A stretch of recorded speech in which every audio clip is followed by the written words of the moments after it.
Welcome to More Than a Few Words, a marketing conversation for business owners. This is your host, Lorraine Ball. And today, we're going to talk about marketing. And I have invited Josh Ramsey to join me today to give us his perspective on marketing. He's the business development manager at clearbrand.com, a digital marketing agency focused on data-driven marketing that gets results, more leads, and sales. He believes without good marketing, businesses die and people suffer, and that ethical, scientific marketing can change the world.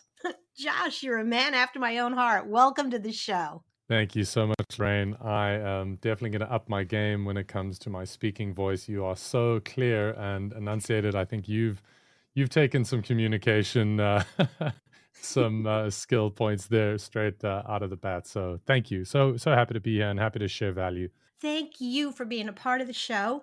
I want to kick off and just let you ramble for a few minutes, and then I'm going to ask some questions because you've got a really interesting framework that you use to approach marketing for your customers. So go ahead and share your 3 principles, and then I'm going to pop back in and ask you some questions. Thank you so much for the space to do that. And yeah, I'll preface to say that I came across ClearBrand first as a customer, and then I joined the team. So I really believe in the work that they do to help businesses grow. And so what I want to share with you listeners right now is the 3 pillars of the marketing flywheel. And then we got a key question that I want to leave you with towards the end of the show that you can use and think about when you go and think about your next marketing strategy and how you want to build in to the year ahead, the year after that, the quarter after that. This is it's an evergreen. It'll work regardless of where you are. So the first piece, the first pillar of our marketing flywheel, and a flywheel for those that aren't kind of engineering oriented, is basically a big metal disc, and you push it slowly over time and it gets faster and faster and faster. So we're looking at consistent action here. And the first pillar is building memories. And basically, if you want to build memories in your customers' minds, you have to have a clear story so that they know what you solve. And you have to have a distinctive design so that they will remember you when they move into the buying moment. Basically, only 5% of the market is ready to buy from you right now. The rest of them are going to encounter a problem and remember the solution you have. That's pillar 1. Pillar 2, maximize availability. You need to be easy to find and easy to buy. We can unpack that at length, but let's move through to the 3rd pillar. You have to reach the market. You need to build connections with users of your product or service, and you need to try and meet and reach as many users as possible. We want to get the greatest possible market penetration to grow our company's revenue, to make sure that we're resilient. And that, in a nutshell, Lorraine, is the marketing flywheel. Awesome. Okay, well, I love that you've put those 3 pieces together, and I really want to unpack them a little bit. And so I'd love you to talk a little bit about how you build memories around a product or a service. So, why story works? A story is a framework that was popularized by Donald Miller, building a story brand. And why it works is that it's all of our human brains are very similar. We want to ascribe a cause with an effect. We want to know what caused this effect that I see. So when we communicate using story, which is at its simplest form is about cause and effect. A great first page on a plumber's website would be, "We fix leaks so you don't have to." This is a very clear messaging on what it is that you do, and it basically just helps your customer store in their brain, in the appropriate place, the solution that you have. And we like to couple that not only with the kind of the meaning, but also the distinctive brand assets. So, when you are building your plumbing business, you want to check, what are my competitor colors? Oh my goodness, there's no purple plumbers out there. So I'm the purple plumber. And say that 100 times fast. But a customer is not so much interested in what differentiates all the service providers they will choose from, but rather they're going to remember one, and that's going to be their go-getter. and they're then going to buy from them if they're easy to find and easy to buy. But we'll get there. So that's the breakdown of building memories. You got to be very clear and succinct. If you confuse, you lose. Clear and succinct on what it is that you do, and then be easily recognizable. That's how we build memories. That's such a great starting point. I have always been a storyteller, and I think it allows your customers to visualize not just who you are, but how you can help them. So I think that is a wonderful starting point. So now I have my story. I'm building my website, I'm building my brochure if you actually still do something like that. And now I need to maximize my availability. What do you mean by that? Yeah. So if you imagine going into a grocery store, if I'm looking for toothpaste and I walk into a grocery store, I need toothpaste. I'm in the buying moment. Toothpaste will be bought. If I go up to the shelf and my favorite brand of toothpaste is not there, I'm going to buy the one next to it, right? So, in a similar way, digitally or physically, you have to be on the shelf. You have to be easy to find. So, we can think about where are people looking for you so that you can be easy to find. Are they Googling for plumbers? Are they Googling for a mechanic? Are they looking on Facebook for recommendations? So, obviously, we need to do some research of where people are looking. We got to make sure that we're on that shelf, whether it's virtual or physical.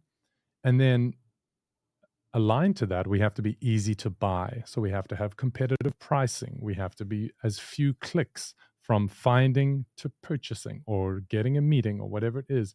We need to make sure we're loading fast. We need to make sure that we're not getting in the way of a purchase. So, really, maximizing availability is making sure that anyone who is looking for your category, and this is another big piece, we don't want to ask, why would a customer look for me? We want to swim upstream and we want to ask, why would a customer look for my category?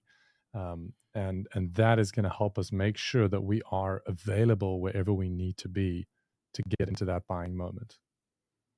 So, really, that idea of availability touches on the whole process because you look at being where your customers are, but also once you win the category and somebody says, okay, I want toothpaste and you sell toothpaste. Now you Hmm. have to go on to that next step of actually making it easy for someone to get to the cash Hmm. register and check out. Absolutely. The biggest brand in the world, Apple, they sell their phones at Walmart. They sell their phones with carriers. They sell their phones at Best Buy. And if the biggest brand in the world is selling their products wherever they can, wherever anybody wants to buy them, well, we need to be listing our toothpaste on Amazon, on any online store we can. Not only you can only get it if you DM me on Instagram. No, no. We do not want to be unavailable to anyone who wants to buy. I'm sure that there are brands that have been successful with that very exclusive approach, but most businesses are not high-end designer brands that need to be that selective about their customers. And so embracing that idea of availability is so important. All right, let's roll into that last one, reaching your market. So this speaks into, and I'll segue across from that high-end kind of designer good, because that would be considered what we call a heavy buyer. You know, someone, I'm gonna buy this thing. It's $10,000 for this hat, but gosh darn it, I'm gonna be the only one that has it. That's a pretty heavy buyer. What we find is that the biggest and strongest brands have a majority of light buyers, and this will blow. It blew my mind. Coca-Cola, over 50% of revenue from Coca Cola comes from individuals who buy one or two cans of Coke per year. Now, just wrap your head around that. And that is because they have reached the entire market, right? So we want to help the market understand. And this is really getting in front of people that aren't even looking for you, right? People that look at your product and go, oh, I could never use that to solve the problem that I have. And we want to build connections with users. We're seeing this a lot again, we've got a running example here with a plumber, so let's use that. So somebody might think that a plumber is just there to install kitchen faucets. So you might have a sales page that says, we fit the best kitchens in the world with a no leak guarantee. You might have another page that says, we make sure that geysers never leak. And there's a user out there that doesn't realize that a plumber can both fix a geyser and a faucet. So we want to be building connections with different users into the uses that they need, right? And making sure that we're getting that initial offer out to everyone in the market. Of course, marketing limitations mean we need to focus in certain demographics if we're brick and mortar, or in certain, economic zones if we're a different priced item. But this is the idea here. I love that because it flies a little bit in the face of a lot of marketing wisdom that says you only niche, that you find that niche and you Mm-hmm. really kind of aggressively target it. Mm-hmm. And I still think that putting the majority of your funds where the people are most likely to buy, but having messaging out there that reaches that wider audience, that one-time Coca-Cola customer who might decide that today is the day they want that Coke, is a way of expanding. Yeah, and I think just to speak into that niche is such a useful definition of that word, because I think it does get slightly misused. Niching is very important for focus. If you have a limited budget, you need to get your revenue right before you double down on all this marketing. You need to be earning back. So if you can focus on that low hanging fruit, for sure, go there. Just like availability, you can't be available everywhere. You can't perfect your build your memories pillar, but you can do a version 1, a version 2, and build it out over time. Awesome. Well, Josh, this has been fabulous. Thank you so much for dropping by. Thank you so much for having me on the show, and I look forward to being back. Awesome. Well, I am going to encourage anyone who's listening. There are going to be several different links in the show notes from clearbrand.com. Really, they have products that range from done for you to do it yourself marketing. Go in and check them all out and find the one that's right for you. And if you're looking for other resources for your business, be sure to check out digitaltoolbox.club. You'll find worksheets and white papers and online training that can help you move your marketing forward. Look for MTFW wherever you listen to podcasts. This has been another episode of More Than a Few Words.